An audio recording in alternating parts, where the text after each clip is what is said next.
We are your home theater and AV questions answered. This is AVRant.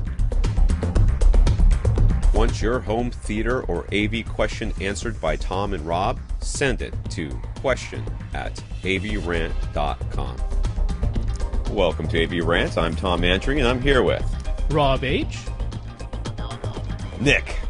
On a recent episode of Home Theater Geeks, they talked about Sony Cletus and Samsung's micro LED cinema displays and the possibility that they might be installed in homes as well. What do we think about these self-emissive modular displays replacing projection setups? So what these are if you've ever been to like a stadium and they have like a big display up there, it's a bunch of little lights, right? These are like that, except everything's extremely small.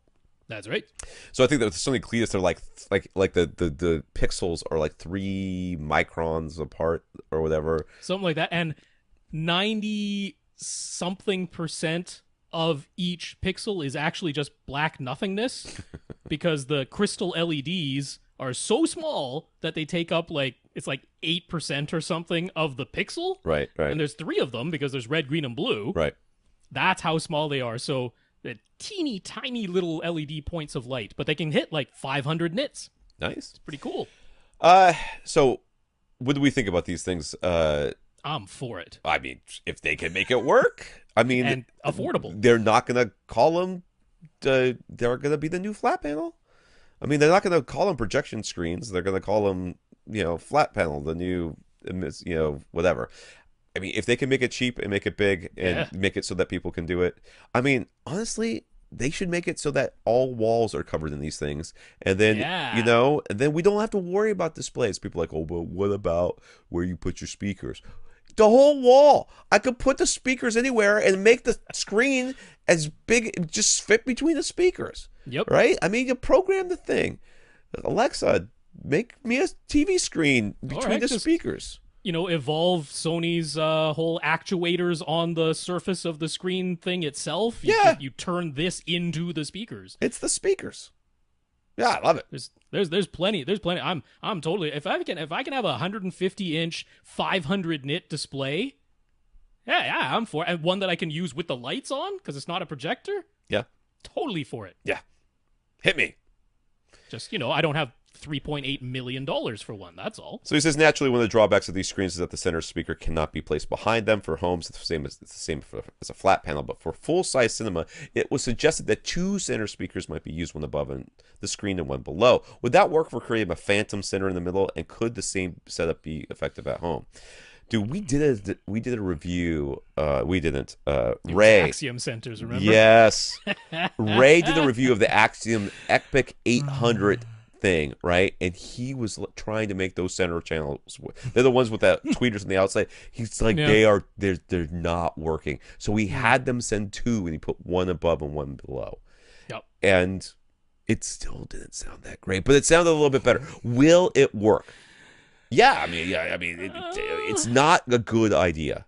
But we don't stereo image from top to bottom unless we turn our head 90 degrees. Like this. So it's not going to give you your phantom center, but my idea here is that you could theoretically do something like this.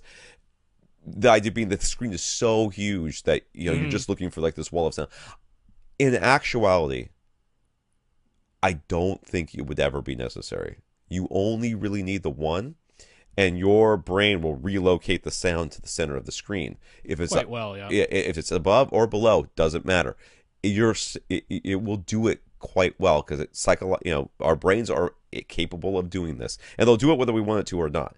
So I don't think it would ever be necessary. And like what Rob just said, if we could just make it so the wall vibrates a little bit, the screen vibrates a little bit, then you don't have to do it at all. Because that's a big surface area. It doesn't need to move very much. No, it doesn't. It's a huge surface area.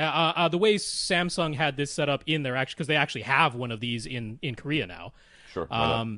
The way they did it is they put speakers all around the perimeter of the screen, but all of those were the center channel. So it was like just silly. The whole perimeter of the screen, top, left, right, bottom, that is all the center channel. Yeah. So that's one way to do it. I mean, the whole darn screen is.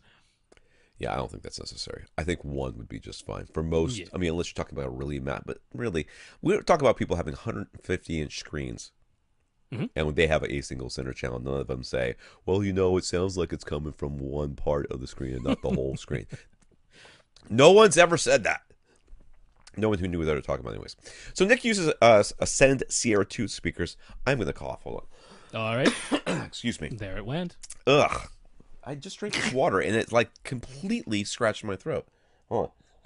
How long has that water been sitting out there? I just got it. I mean, I got it right before the podcast, but I really thought this was going to be the Tom spilt water and started cursing on the podcast. Because it was so full, it was wobbly. But now it's much more manageable. Nick uses Ascend Sierra 2 speakers and was playing on an acoustically transparent screen with a 4K HDR projector. But the acoustically transparent screens all tend to have a lower gain than the non-acoustically transparent ones, and with HDR being such a challenge for projectors, could he get a second Sierra 2 center and get a good effect with one above the screen and one below, even with the Sierra 2's narrow vertical dispersion? I don't think you need to do that. And I wouldn't recommend it. not only that, I really don't think that the extra, I mean, I think you can still go with the acoustically transparent screen with HDR. I mean, Oh yeah, I think really, so. I really don't see a problem with that. So you could do it either way. You could take one speaker and put it below. You could take an acoustically transparent screen or above. You could get an acoustically transparent screen and put it behind. I think either way, it'll all be fine. They'll all end up working out fine. I think you're worrying about things that are really in the end not going to be that much of a problem. Yep, I wouldn't recommend doing the one above, one below. No. But, yeah, unless you're going to be lying on your side all the time, and then you would give up your stereo imaging from left to right. So that's still not a good idea. Yeah. So either way. So then are there any special considerations or specific brands models we recommend when it comes to drop ceiling tiles? So the goal is good acoustics inside the theater and soundproofing outside the theater.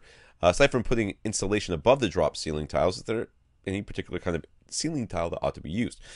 Well, there are ceiling tiles that are acoustically, I mean, they're supposed to be absorptive and all that. Acoustic ceiling tiles. And I'm sure there are specific brands that are better than others. I mean, you can literally just not, just put like fabric up there. You know what I mean? You could build your own, put fabric up there that just lets it all through, and then you've got the ceiling all stuffed with the stuff, the insulation, and Bob's your uncle.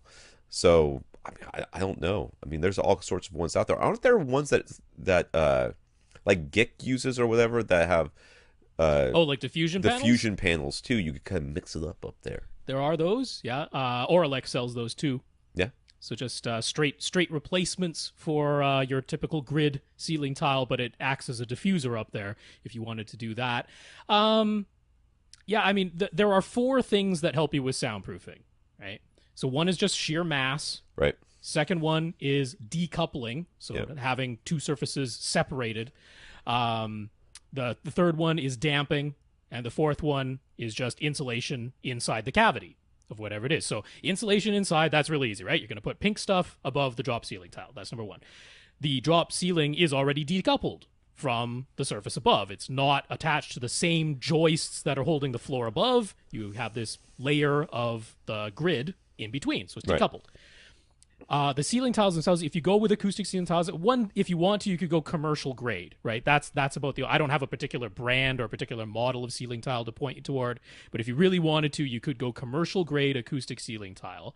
But acoustic ceiling tiles are essentially a little bit squishy, which means they damp the sound. Right. So that's number 3. So the only last one is sheer mass. And what some people will do is they'll put in the ceiling tile, and directly above the ceiling tile, they'll put in some mass-loaded vinyl to just increase the mass in that ceiling. And then they'll put insulation above that. That's all 4 things you can do to soundproof the room. And that'll be very effective. But by and large, Right. the reason drop ceilings work so well is because of the decoupling that's automatic, and then the damping of the ceiling tiles themselves. And if you get those super thin plastic ceiling tiles... Oh, right. You don't want those. Right. They'll You don't rattle. want those have no mass. They don't really damp, and they're just going to rattle. You don't want that. You want the foamy type ones. Right. As soon as you do that, you have damping and you have decoupling, which is very effective because most waves are going to hit any surface that's a different medium than the air and reflect back. That's what most of the sound wave is going to do. You're only worried about the part that would penetrate. You damp it, decouple it, and have insulation in there. That's 3 out of the 4. That's already very effective. You add something a little bit heavy above there, and now you've got all 4. You got mass as well. So that's about it. Just get the foamy type ceiling tiles. There you go. Want your question answered? Send it to question@avrant.com.